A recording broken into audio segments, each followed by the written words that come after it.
গণিত ক্লাসে তোমাদের সবাইকে স্বাগতম। আমি সোহেল চলে আসছি দেখো নবম দশম শ্রেণী। যারা নবম দশম শ্রেণী তোমাদের জেনারেল ম্যাথের পরিমিতির আজকে 16.2 চ্যাপ্টার। তো মাই ডিয়ার স্টুডেন্ট 16.2 চ্যাপ্টার হলো চতুর্ভুজ সংক্রান্ত যতগুলো ফর্মুলা আছে আমি আগে ফর্মুলাগুলো লিখবো, দেন আমরা পরপর একটা একটা করে ম্যাথ করব। তো তোমরা আমার সাথে থাকো। 16.2 এর যে চতুর্ভুজ সংক্রান্ত ক্ষেত্রফল নির্ণয় কোনটা কিভাবে আসে সেটা নিয়েই আমি তোমাদের আজকের আলোচনা, এবং এই আলোচনার মাধ্যম দিয়েই তোমরা যদি আমার থিওরি ক্লাসটা করো দেন আমরা ম্যাথ একটা একটা করে ধরবো। দেখো যে তোমাদের সমস্ত সবগুলো ম্যাথ একটা একটা করে হয়ে যাচ্ছে, অর্থাৎ তোমরা বইয়ের ম্যাথগুলোকে আগে ভালো করে করবা, দেন আমরা সিকিউতে যাব সৃজনশীল। তো আজকের ক্লাসটা অনলি ফর বইয়ের ম্যাথের জন্য। তো মাই ডিয়ার স্টুডেন্টস দেখো চতুর্ভুজ আমরা জানি চার বাহু দ্বারা সীমাবদ্ধ ক্ষেত্রকে চতুর্ভুজ বলে। তাহলে আমাদের আজকে এই কোশ্চেনের সমস্ত সবকিছু অর্থাৎ এই পার্টে যা কিছু আছে সবই চতুর্ভুজ রিলেটেড। চতুর্ভুজ রিলেটেড তা চতুর্ভুজ কি কি ধরনের হয় সেটা নিয়েই আমাদের আজকের আলোচনা। আজকে প্রথম অপশনটা হচ্ছে আয়তক্ষেত্র। তো মাই ডিয়ার স্টুডেন্টস আমরা আয়তক্ষেত্রে জানি দুইটা বিপরীত বাহু সমান এবং কোণদ্বয় অর্থাৎ কোণদ্বয় যদি 90 ডিগ্রি হয় অর্থাৎ সমকোণ। তো মাই ডিয়ার স্টুডেন্টস এটাকে আমরা দেখো একটা আয়তক্ষেত্রে বলতে পারি। কেন বলতে পারি?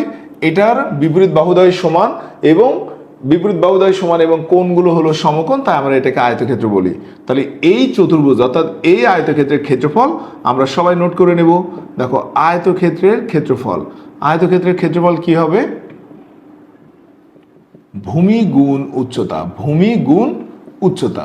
অর্থাৎ এই ধরনের আয়তক্ষেত্রের দেখো ভূমিকে আমরা বি ধরবো, উচ্চতাকে সি ধরবো এবং এটার একক হবে বর্গ একক। অর্থাৎ আয়তক্ষেত্রের ক্ষেত্রফল হলো ভূমি গুণ উচ্চতা অর্থাৎ BH বর্গ একক। যদি আমাদের সেন্টিমিটারে থাকে আমরা বলবো সেন্টিমিটার, যদি মিটারে বলে তাহলে আমরা বলবো মিটার। তো মাই ডিয়ার স্টুডেন্টস এটা ছিল আমাদের আয়তক্ষেত্রের ক্ষেত্রফল। এই আয়তক্ষেত্রের যদি আমাদের পরিসীমা বলে এটা আমরা নোট করে নেব। আয়তক্ষেত্রের পরিসীমা, আয়তক্ষেত্রের পরিসীমা কি দেখো? আয়তক্ষেত্রের পরিসীমা হলো 2 ইন্টু দৈর্ঘ্য যোগ প্রস্থ, দৈর্ঘ্য যোগ প্রস্থ। তা আমরা এখানে দৈর্ঘ্যকে যদি বি ধরি আর প্রস্থ অর্থাৎ এইটাকে আমরা এ ধরে নিই, অর্থাৎ বিপরীত বাহুদ্বয় পরস্পর এ ধরি, তাহলে এটার ফর্মুলা আসবে 2 ইন্টু এ প্লাস বি একক, এ প্লাস বি একক। মাই ডিয়ার স্টুডেন্টস যেহেতু এটা আয়তক্ষেত্র তাহলে এই আয়তক্ষেত্রের কর্ণ যদি আমাদেরকে বের করতে বলে, এই কর্ণের মানটাকে যদি আমাদের বের করতে বলে তাহলে আমরা এটা পিথাগোরাসের মাধ্যমে অর্থাৎ আয়তক্ষেত্রের কর্ণের দৈর্ঘ্য আমরা সূত্র পিথাগোরাসের মাধ্যম থেকে পাই। অর্থাৎ আয়তক্ষেত্রের কর্ণের দৈর্ঘ্য আমরা বলবো a square plus b square একক, a square plus b square একক। এইটা ছিল আমাদের আয়তক্ষেত্র রিলেটেড। যে এটা থাকে তোমার আয়তক্ষেত্রের রিলেটেড যদি কোনো সমস্যা থাকে বা যতগুলো ফর্মুলা আছে তারই অ্যান্সার আমি তোমাদেরকে দেখালাম। দেখো আয়তক্ষেত্রের ক্ষেত্রফল, পরিসীমা, কর্ণের দৈর্ঘ্য। ব্যাপারটা হচ্ছে যদি এটা আয়তক্ষেত্র না হয় তাহলে সেটা কি হতে পারে? দেখো আয়তক্ষেত্র যদি না হয় তাহলে আমরা তাকে বলবো সামুদ্রিক। এই চলে আসো চলে আসো। আয়তক্ষেত্র যদি না হয় তাহলে আমরা এটাকে বলবো সামন্তরিক। মাই ডিয়ার স্টুডেন্টস আমরা সামুদ্রিকের ব্যাপারটা কি জানি? দেখো সামুদ্রিকের হচ্ছে যদি আমরা ভূমি আর এখান থেকে উচ্চতাকে ডিফাইন করতে পারি অর্থাৎ ভূমি আর এটা হলো উচ্চতা, তাহলে সেক্ষেত্রে আমরা সামুদ্রিকের ক্ষেত্রফল কি বলবো? দেখো সামুদ্রিকের ক্ষেত্রফল বলবো ভূমি গুণ উচ্চতা। কোনটা কেমন এটা যেন আমাদের ভুল না হয়। দেখো সামুদ্রিকের ক্ষেত্রফল ভূমি গুণ উচ্চতা বর্গ একক, এটা একটা ফর্মুলা। দেন আমাদের যদি সামুদ্রিকটা এমন থাকে, দেখো আমি ফিগার আঁকাচ্ছি 3 নম্বর। যদি কোনো সামুদ্রিকের কর্ণের দৈর্ঘ্য দেয়া থাকে, কর্ণের দৈর্ঘ্যকে আমরা ই ধরে নিলাম, আর শীর্ষবিন্দু থেকে কর্ণের উপরে লম্বের দৈর্ঘ্যকে যদি আমরা এইচ ধরে নিই তাহলে সেটা কি আসবে? সেক্ষেত্রে সামুদ্রিকের ক্ষেত্রফল হবে এটাও দেখো ওই কর্ণের দৈর্ঘ্য এবং শীর্ষবিন্দু থেকে কর্ণের উপর যে লম্বটা আমরা আঁকবো তার উচ্চতা। অর্থাৎ সামুদ্রিকের ক্ষেত্রফল এখানে কি হবে? সামুদ্রিকের ক্ষেত্রফল আসবে EH বর্গ একক, EH বর্গ একক। দেন আমাদের আয়তক্ষেত্র নিয়ে কোনো আলোচনা নেই, সামুদ্রিক নিয়ে আমাদের আলোচনা নেই। আমরা এখন যদি এটাতে আসি, যদি আমাদের এই চার বাহু দ্বারা সীমাবদ্ধ ক্ষেত্রটা যদি আমাদের এখানে আসে তোমার বর্গ হয় তাহলে সেই বর্গের ক্ষেত্রফল কি হবে? বর্গের আমরা বরাবরই জানি বর্গের বাহুর দৈর্ঘ্য সমান। তাহলে বর্গের এক বাহুর দৈর্ঘ্য যদি এ হয় তাহলে বর্গের ক্ষেত্রফল কি হবে? এ স্কোয়ার। বর্গের ক্ষেত্রফল কি আসবে? দেখো বর্গের ক্ষেত্রফল হবে এ স্কোয়ার বর্গ একক। তেমনই বর্গের পরিসীমাটাও আমরা জেনে নেব। বর্গের পরিসীমা, বর্গের পরিসীমাকে আমরা বলবো 2 ইন্টু দৈর্ঘ্য যোগ প্রস্থ। তা আমরা এটাকে সরাসরি 4a একক নিয়ে নিলাম বর্গের পরিসীমা।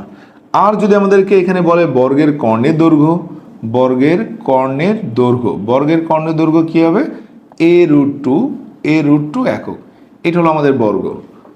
যদি চতুর্ভুজটা বর্গ না হয়ে আমাদের রম্বস হতো, রম্বসেরও একটা বিশেষ ব্যাপার আছে, দেখো রম্বসের ক্ষেত্রে আমরা যদি ছবি আঁকি তাহলে এটা কি হবে?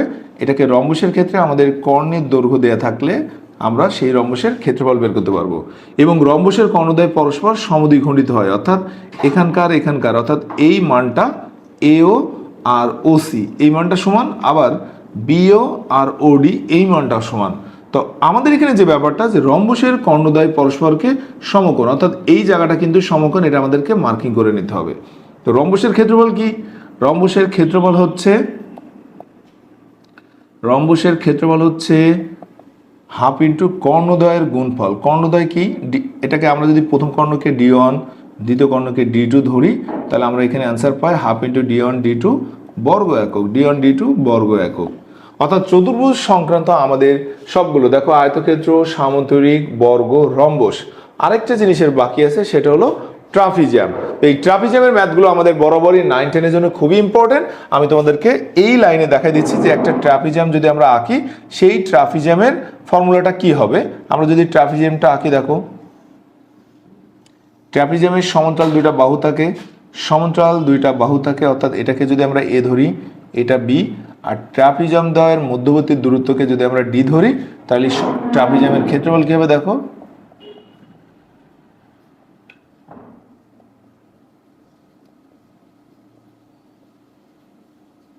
ট্রাপিজিয়ামের ক্ষেত্রফল হাফ ইন্টু সমান্তরাল বাহু দুটির যোগফল, অর্থাৎ এখানে এ আর বি হলো সমান্তরাল বাহু, এ প্লাস বি ইন্টু সমান্তরাল বাহু দুটির মধ্যবর্তী দূরত্ব হলো ডি, এটা বর্গ একক।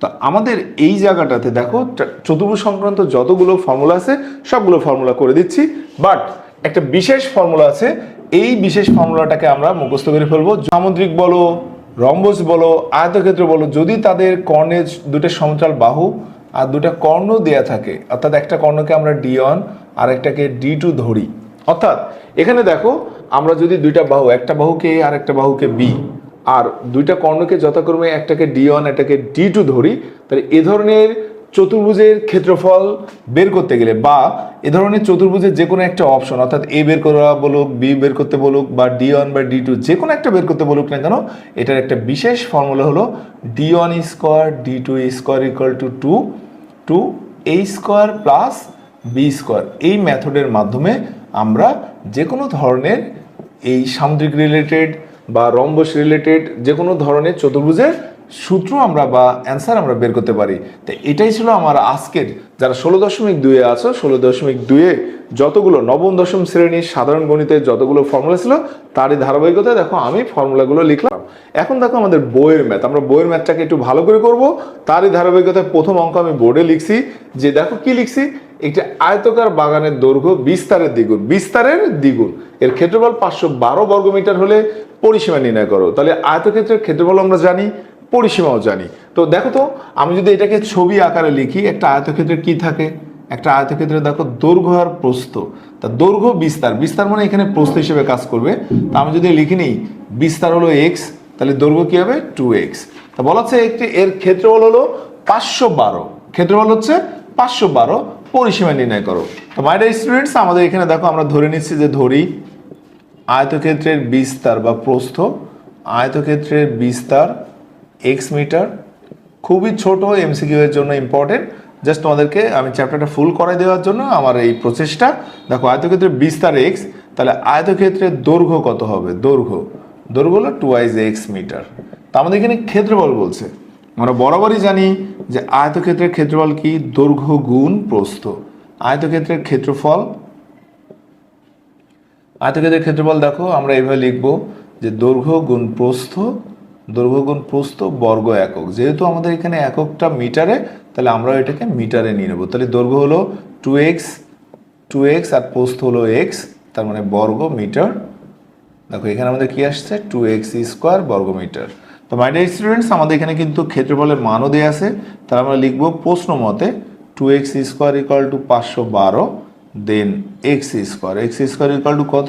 512/2, তার মানে 256। এখানে যদি আমরা এক্স রাখি, দেখো এক্স রাখলে 256কে আমরা রুট করলে কত আসবে, 16 মিটার, অর্থাৎ এক্স ইকুয়াল টু 16 মিটার। এই জায়গাটাতে দেখো আমাদের অলরেডি এক্স এর মান, দৈর্ঘ্যের মান, প্রস্থের মান পেয়ে গেছি। এখন আমরা যদি এখানে পরিসীমা লিখি, আমরা সবাই জানি পরিসীমার সূত্র কি, 2 ইন্টু কি জানো পরিসীমা, 2 ইন্টু দৈর্ঘ্য যোগ প্রস্থ, 2 ইন্টু দৈর্ঘ্য যোগ প্রস্থ একক, দৈর্ঘ্য যোগ প্রস্থ একক। তাহলে 2, দৈর্ঘ্য হলো 2x, প্রস্থ হলো x, মান বসাবো। তাহলে দেখো 2 ইন্টু 3x মিটার, তাহলে এখানে কি আসছে 6x মিটার। দেন আমরা x এর জায়গায় শুধুমাত্র 16টাকে বসাই দিব, 6 ইন্টু 16 মানে 96 মিটার। এটা ছিল আমার 1 নম্বর প্রশ্নের উত্তর।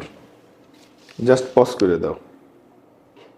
16.2 এর দেখো আরো একটা ম্যাথ আমি বোর্ডে লিখছি, বইয়ের নাম্বার অনুসারে। কোশ্চেনটা কি, একটা জমির দৈর্ঘ্য, জমি যখনই বলবে এটা ধরে নিতে হবে এটা আয়তকার জমি, অর্থাৎ এর দৈর্ঘ্য এবং প্রস্থ থাকে। তো একটি জমির দৈর্ঘ্য 80 মিটার, প্রস্থ 60, এবং এই দৈর্ঘ্য প্রস্থ দেখে বোঝা যায় যে জমিটা কেমন, আয়তকার ক্ষেত্র না বর্গক্ষেত্র।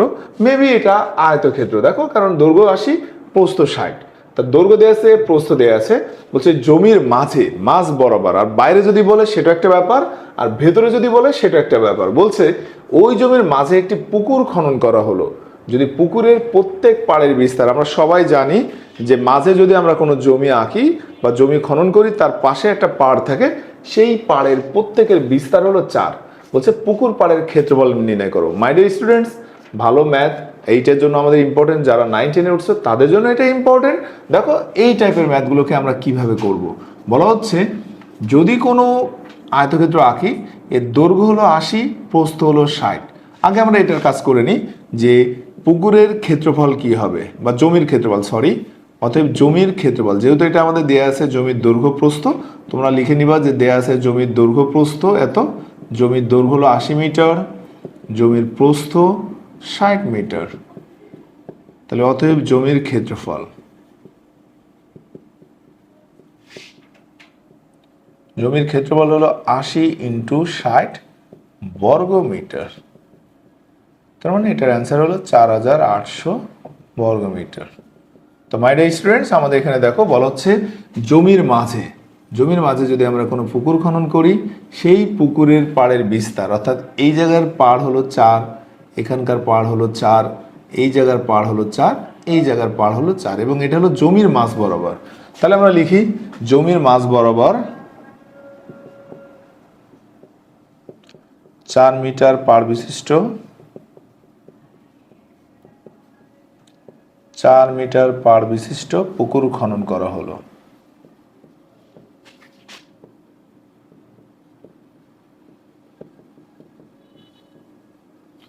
চার মিটার পাড় বিশিষ্ট পুকুর খনন করা হলো।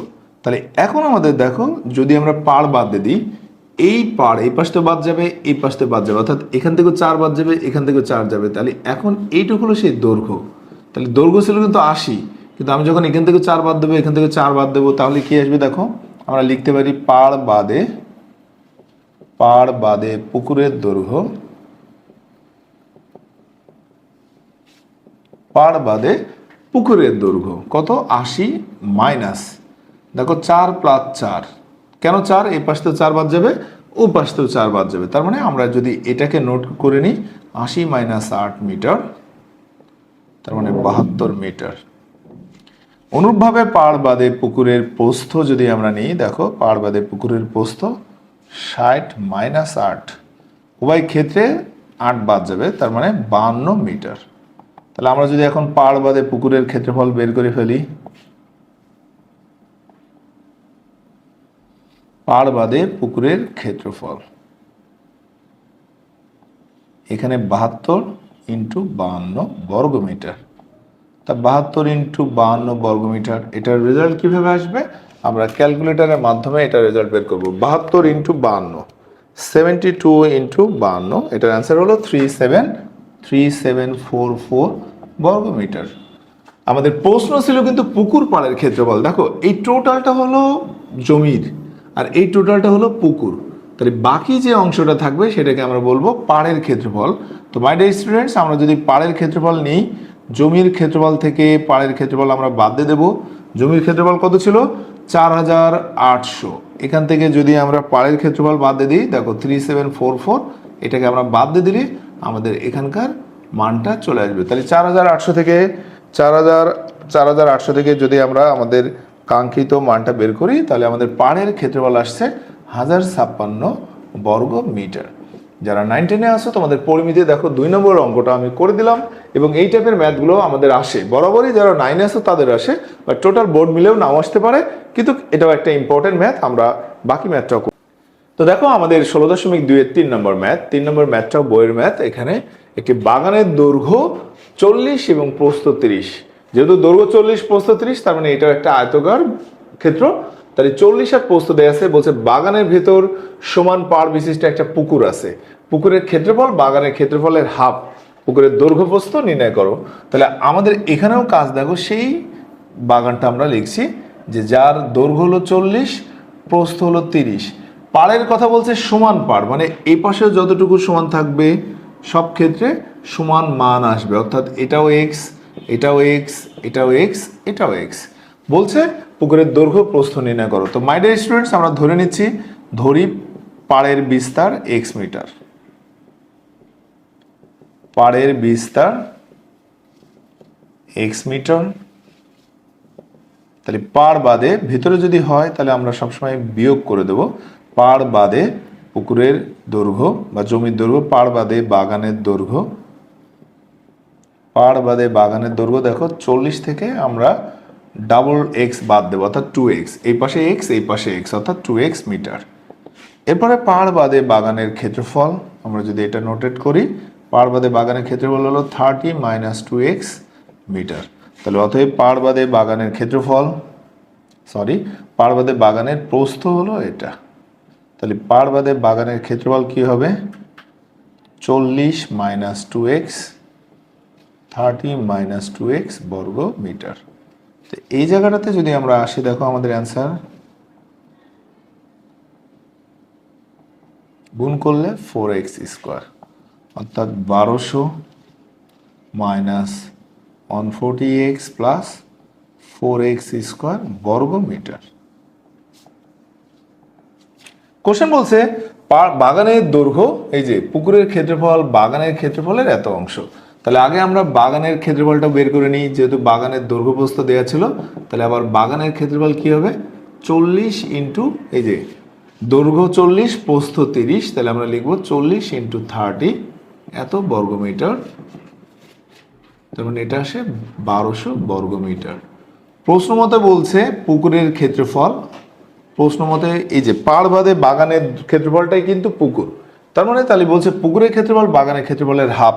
তাহলে আমরা এটা ইকুয়াল টু নিয়ে নেব 1200 minus 140x plus 4x square equal two এর অর্ধেক, 1200-র অর্ধেক মানে হাফ ইন্টু 1200। তো এই জায়গাটাতে যদি আমরা আসি, দেখো 4x square minus 140x plus 1200, এখান থেকে আমরা যদি নিয়ে নিই মাইনাস 600 করে ফেললাম। তাহলে এখানে দেখো আমাদের কি আসছে 4x square minus 140x plus 600। তো আমরা যদি 4 দ্বারা ডিভিশন করে দিই, দেখো এখানে আসবে x স্কোয়ার মাইনাস 4কে যদি দিই আমরা ক্যালকুলেটারের সাহায্য করতে পারি, বা আমি এটা জানি, এটার অ্যান্সার হলো 35। তারপর আমরা ক্লিয়ার হয়ে নিই যে 140কে যদি আমরা 4 দ্বারা ডিভিশন করি 35 হয়, অর্থাৎ 35x। আর 600কে যদি আমরা 4 দ্বারা ভাগ করি তাহলে এটা আসে 150।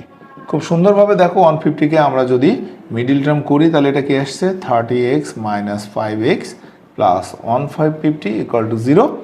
দেন আমরা এখান থেকে দেখো এই দুটা থেকে যদি আমরা মিডিল টার্ম করি, x minus 30 minus 5 x minus 30 equal to 0। তাহলে এখানে আমাদের কি কি আসছে, দেখো x মাইনাস 5 আসছে আর x মাইনাস 30 ইকুয়াল টু 0। তো এই উৎপাদকের সাহায্যে আমরা দেখো x এর মান 5 পাই আর একটা পাই x এর মান 30। এখন আমি 30টাকে কি লিখলাম, 30 গ্রহণযোগ্য নয়, 30 গ্রহণযোগ্য নয়। এখন কেন গ্রহণযোগ্য নয়, কারণ বিস্তার, পাড় কখনো দৈর্ঘ্য প্রস্থের সমান হতে পারে না। এটা পাড়ের মানটা দৈর্ঘ্য প্রস্থের সমান হতে পারে না, তার মানে এটাই আমাদের অ্যাকসেপ্টেড ভ্যালু। তাহলে এখানে x এর মান যদি 5 হয় তাহলে আমরা দেখো পুকুরের দৈর্ঘ্য পাবো, পুকুরের প্রস্থ পেয়ে যাব। তাহলে আমরা পুকুরের দৈর্ঘ্য কত পাচ্ছি, পাড় বাদে বাগানের দৈর্ঘ্য মানেই কিন্তু পুকুরের দৈর্ঘ্য। দেখো পুকুরের দৈর্ঘ্য হলো 40 মাইনাস 10 30 মিটার, আর পুকুরের প্রস্থ হচ্ছে 30 মাইনাস 10 20 মিটার। এটাই হচ্ছে আমাদের 3 নম্বর প্রশ্নের উত্তর। তোমরা দেখো পুকুরের ক্ষেত্রফল কিন্তু দেয়াই ছিল যে বাগানের ক্ষেত্রফল থেকে তার অর্ধেক, অর্থাৎ তুমি 30 আর 20 গুণ করলে 600 পাবা। এটাই ছিল আমাদের এখানকার 3 নম্বর প্রশ্ন। 2.2 এর 4 নম্বর প্রশ্ন দেখো, আরো একটা কোশ্চেন দিলাম, এখন হলো বর্গাকার, অর্থাৎ এটা একটা চতুর্ভুজ যার 4 বাহু সমান, কর্ণদ্বয় সমান, এবং এখানে দেখো বর্গাকার মাঠের বাইরে চারিদিকে 5 মিটার চওড়া রাস্তা আছে। বর্গাকার মাঠ, তাহলে আমরা একটা ছবি আঁকি। যখনই বাইরে বলবে মাঠ যদি ধরি বা রাস্তা যদি ধরি, সেক্ষেত্রে আমাদের যোগ করতে হয়, ভিতরে বললে বিয়োগ করতে হয়। তো মাই ডিয়ার স্টুডেন্টস, বর্গাকার মাঠের বাইরে চারিদিকে 5 মিটার চওড়া রাস্তা আছে, রাস্তার ক্ষেত্রফলও দেয়া আছে, বাট মাঠের ক্ষেত্রফলটা নির্ণয় করো। তাহলে এই যে বর্গাকার যে মাঠ, যার কোনো কিছুই দেয়া নেই, শুধু বলছে বর্গাকার, তাহলে আমরা বর্গাকারের ক্ষেত্রে আমরা জানি স্কোয়ারের ক্ষেত্রে প্রত্যেক বাহুর দৈর্ঘ্যকে আমরা এ ধরে নিলাম, এ ধরে নিই। তাহলে আমরা লিখি অতএব ধরি বর্গাকার মাঠের এক বাহুর দৈর্ঘ্য হলো এ। আমরা জাস্ট যে কাজটা করতেছি সেটা লিখে ফেলাম, বর্গাকার মাঠের প্রতি বাহুর দৈর্ঘ্য এ, প্রতি বাহুর দৈর্ঘ্য এ মিটার। তাহলে অতএব বর্গাকার মাঠের ক্ষেত্রফল, বর্গাকার মাঠের ক্ষেত্রফল এ স্কোয়ার বর্গ মিটার। এখন কথা হলো বর্গাকার মাঠের বাইরের চারিদিকে 5 মিটার চওড়া রাস্তা আছে, 5 মিটার। দেন আমরা এখানে ছবিটা আঁকলাম, এটার মান হলো 5, এটার মানও 5, এটার মানও 5, এটার মানও 5। তাহলে বাইরে মানে কি দৈর্ঘ্য 5, এই পাশে 5 যোগ হবে। তাহলে আমরা যদি ধরে নিই যে রাস্তা সহ মাঠের দৈর্ঘ্য, রাস্তা সহ বাদ দিলে মাইনাস, রাস্তা সহ ধরলে রাস্তা সহ মাঠের দৈর্ঘ্য, রাস্তা সহ মাঠের দৈর্ঘ্য কি হবে এ প্লাস 5 প্লাস 5 মানে 10 মিটার, 10 মিটার। তাহলে রাস্তা সহ মাঠের ক্ষেত্রফল কি হবে, যেহেতু এটা বর্গ, তাহলে এক বাহু যদি পেয়ে যায় তার স্কোয়ারটাই হচ্ছে এটার ক্ষেত্রফল, তাহলে এত বর্গ মিটার। এখন দেখো আমাদের প্রশ্ন বলছে রাস্তার ক্ষেত্রফল 500, আর আমরা এটা পেয়ে গেছি রাস্তা সহ ক্ষেত্রফল আর মাঠের ক্ষেত্রফল। তাহলে আমরা প্রশ্ন মতে কি পাই দেখো, প্রশ্ন মতে পাই a প্লাস 10 তার whole square minus a square equal to 500। তাহলে আমরা যদি এটাকে ক্যালকুলেশন করি, a square plus 20a plus 100 minus a square equal to 500। এখান থেকে a স্কোয়ার বাদ 20a plus 100 equal to 500, then 20a equal to 400। Now a মানে 20, a মানে 20। তাহলে মাঠের দৈর্ঘ্য যদি 20 হয়, তাহলে মাঠের ক্ষেত্রফল কি হবে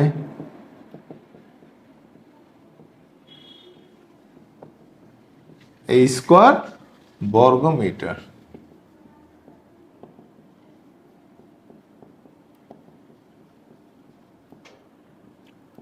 তা আমাদের বলছে মাঠের ক্ষেত্রফল কত, অলরেডি আমরা পেয়ে গেছি। মাঠের ক্ষেত্রফল হচ্ছে 400 বর্গ মিটার, অর্থাৎ এই এরিয়াটার মান হলো 400 বর্গ মিটার। তো এটাই ছিল আমাদের 4 নম্বর প্রশ্নের অ্যান্সার। 16.2 তোমাদের সবচেয়ে বেশি ইম্পর্টেন্ট, এত পর্যন্ত যা করালাম এতক্ষণ পর্যন্ত, তার মধ্যে 5 নম্বর অঙ্কটা তোমাদের সবচেয়ে বেশি ইম্পর্টেন্ট। তো দেখো এইটার ম্যানসুরেশন বা পরিমিতির যে বিশেষ যে ব্যাপারটা হচ্ছে, এই অঙ্কটা খুবই ইম্পর্টেন্ট। দেখো বলা হচ্ছে একটি বর্গক্ষেত্রের পরিসীমা একটি আয়তক্ষেত্রের পরিসীমার সমান, অর্থাৎ বর্গক্ষেত্রের পরিসীমা আয়তক্ষেত্রের পরিসীমার সমান, আয়তক্ষেত্রটির দৈর্ঘ্য প্রস্থের 3 গুণ। কাকে নিয়ে আলোচনা হচ্ছে, আয়তক্ষেত্র নিয়ে। বলছে দৈর্ঘ্য প্রস্থের 3 গুণ এবং ক্ষেত্রফল এত, প্রতিটি 40 সেন্টিমিটার বর্গাকার পাথর দিয়ে বর্গক্ষেত্রটি বাঁধতে মোট কত পাথর লাগবে। তার মানে এই লাইন থেকে আমরা যেটা বুঝছি, সেখানে আমাদের আয়তক্ষেত্রের পরিসীমাটা বের করাটা খুব জরুরি, এবং আয়তক্ষেত্রের পরিসীমা বের করতে গেলে যে হিন্টসগুলো লাগবে সেগুলো আমাদের এখানে দিয়ে দিয়েছে। তো দেখো এটারই আমি সমাধান তোমাদেরকে দিচ্ছি। কিভাবে দেখো, সমাধান দেয়া আছে বা ধরি, সরি এখানে যেহেতু দেয়া নেই, ধরি আয়তক্ষেত্রের দৈর্ঘ্য প্রস্থের 3 গুণ। তার মানে আমরা প্রস্থ বের করে নিই, যে ধরে আয়তক্ষেত্রের প্রস্থ হলো x মিটার, তাহলে আয়তক্ষেত্রের দৈর্ঘ্য কি হবে, দৈর্ঘ্য প্রস্থের 3 গুণ, তাহলে দৈর্ঘ্য হবে 3x মিটার। তাহলে আয়তক্ষেত্রের ক্ষেত্রফল, অতএব আয়তক্ষেত্রের ক্ষেত্রফল কি হয় দেখো, আয়তক্ষেত্রের ক্ষেত্রফল হলো দৈর্ঘ্য গুণ প্রস্থ, x ইন্টু 3x বর্গ মিটার। তাহলে এই ক্ষেত্রে আমাদের এখানে কি আসে 3x স্কোয়ার বর্গমিটার। প্রশ্ন মতে আমাদের এখানে দেখো প্রশ্ন দেয়া আছে যে এটার মান হলো 768, অর্থাৎ 3x স্কোয়ার ইকুয়াল টু 768, বা x স্কোয়ার যদি নিই 768/3, আমরা যদি এটাকে ক্যালকুলেশন করি 256 আসে। তো my dear students, x square মান 256, নাও x ইকুয়াল টু কত 16। অর্থাৎ আমরা এই জায়গায় যদি বের করতে চাই যে আয়তক্ষেত্রের পরিসীমা কি, তাহলে দেখো আয়তক্ষেত্রের পরিসীমা আগে নোট করে নিই। x এর মান কিন্তু পেয়ে গেছি, x এর মান হচ্ছে 16। তাহলে আয়তক্ষেত্রের পরিসীমা হলো 2 ইন্টু দৈর্ঘ্য যোগ প্রস্থ, তার মানে এটার মান হলো 8x মিটার। তাহলে 8x মিটার যদি হয় 8 ইন্টু 16 মিটার, তাহলে আমরা যদি এটাকে ক্যালকুলেশন করি 6টা 48 আর 8, তার মানে 128 মিটার। দেখো আমরা এখানে যে বক্স করে ফেলছিলাম যে আয়তক্ষেত্রের পরিসীমা বের করতে হবে, অলরেডি আয়তক্ষেত্রের পরিসীমা আমরা বের করে ফেলছি।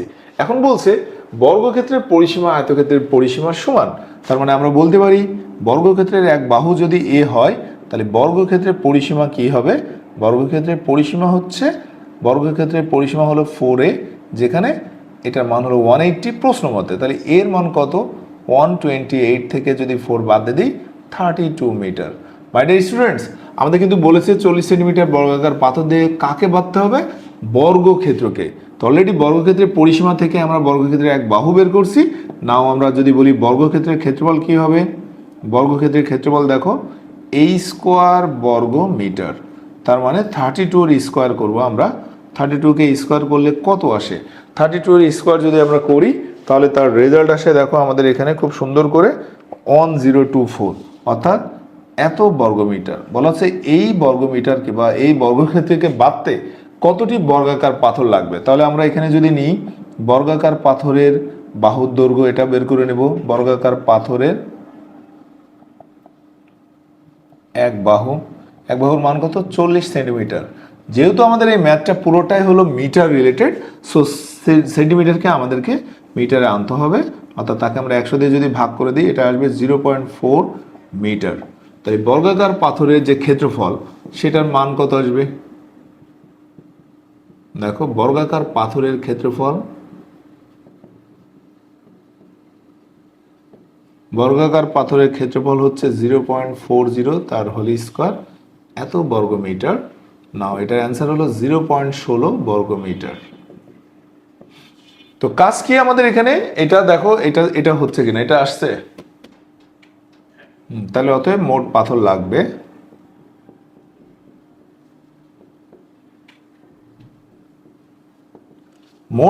লাগবে টোটাল বর্গক্ষেত্রের ক্ষেত্রফলকে যদি আমরা পাথরের ক্ষেত্রফল দ্বারা ভাগ করে দিই তাহলে তার অ্যান্সার দেখো।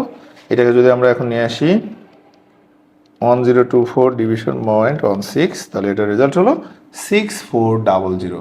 তার মানে আমাদের এতটি পাথর লাগবে এখানকার অ্যান্সার দিতে। দেখো এই কোশ্চেনটা আমাদের বরাবরই ইম্পর্টেন্ট, এবং বর্গাকার পাথর দিয়ে যে বর্গক্ষেত্রে বাঁধবো মোট কতটি পাথর লাগবে, অ্যান্সার আসছে 6400। এটা ছিল 5 নম্বর প্রশ্নের অ্যান্সার। যে ক্লাসটা লাস্ট কোশ্চেন দেখো 6 নম্বর, অর্থাৎ তোমাদের এই 16.2 এর যে ম্যাথগুলো আছে আমি এটাকে দুই ভাগের, প্রথম ভাগের শেষ অঙ্কটা হলো এইটা, যে বলছে একটি আয়তক্ষেত্রের ক্ষেত্রের ক্ষেত্রফল হলো 160, যদি এর দৈর্ঘ্য 6 মিটার কম হয় তবে সেটা বর্গাকার হবে। আয়তক্ষেত্রটির দৈর্ঘ্য ও প্রস্থ নির্ণয় করো, আয়তক্ষেত্রটির দৈর্ঘ্য প্রস্থ নির্ণয় করো। তো মাই ডিয়ার স্টুডেন্টস, আমাদের এখানে দেখো ধরি যেহেতু দৈর্ঘ্য প্রস্থ কোনো কিছুই দেয়া নেই, উল্লেখও নাই, শুধু বলছে দৈর্ঘ্য যদি 6 মিটার কমে তাহলে সেটা বর্গ হবে। তাহলে আমরা নিয়ে নিই যে আয়তকার ক্ষেত্রটির দৈর্ঘ্য হলো x মিটার, আর আয়তকার ক্ষেত্রটির প্রস্থ এটাকে যদি আমরা ধরি এটা হলো y মিটার। তাহলে অতএব আয়তক্ষেত্রের ক্ষেত্রফল, আয়তকার ক্ষেত্রের ক্ষেত্রফল xy, এটার মানও দেওয়া আছে 160 বর্গ মিটার। এটাকে আমরা নোট করে নিলাম যে এটা হলো নাম্বার 1। প্রশ্ন মতে বলছে যদি এর দৈর্ঘ্য 6 মিটার কম হয়, দৈর্ঘ্য যদি 6 মিটার কম হয় তাহলে সেটা বর্গাকার হবে। এই যে দৈর্ঘ্য 6 মিটার কম, অর্থাৎ x থেকে 6 কমলে বর্গাকার হবে। বর্গাকার মানে কি, যখনই আমি 6 মিটার কমাবো তখনই সেটা প্রস্থের সমান হয়ে যাবে, অর্থাৎ y এর সমান। তাহলে এই জায়গাটাতে যদি আমরা লিখি দেখো x ইকুয়াল টু কি, y প্লাস 6, এটা হলো 2 নম্বর সমীকরণ। x এর মানটা আমরা একে বসিয়ে দিই,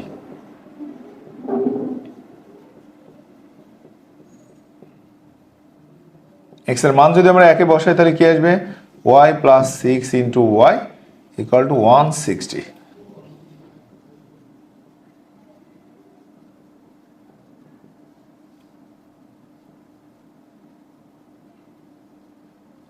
সিক্সটিন ওয়াই মাইনাস 10y,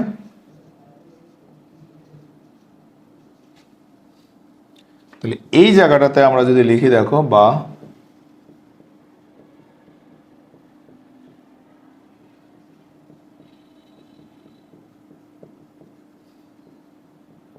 তো y plus 16 y minus 10 equal to 0।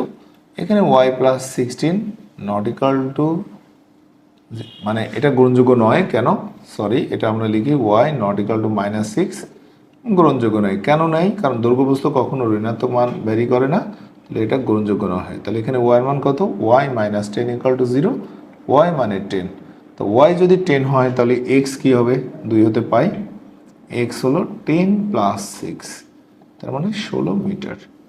এটাই ছিল আমাদের আয়তক্ষেত্রের দৈর্ঘ্য ও প্রস্থের মান। তাহলে এখানে দৈর্ঘ্য কত 16, প্রস্থ হলো 10। সবাই ভালো থাকবেন, সুস্থ থাকবেন, বাস, আল্লাহ হাফেজ।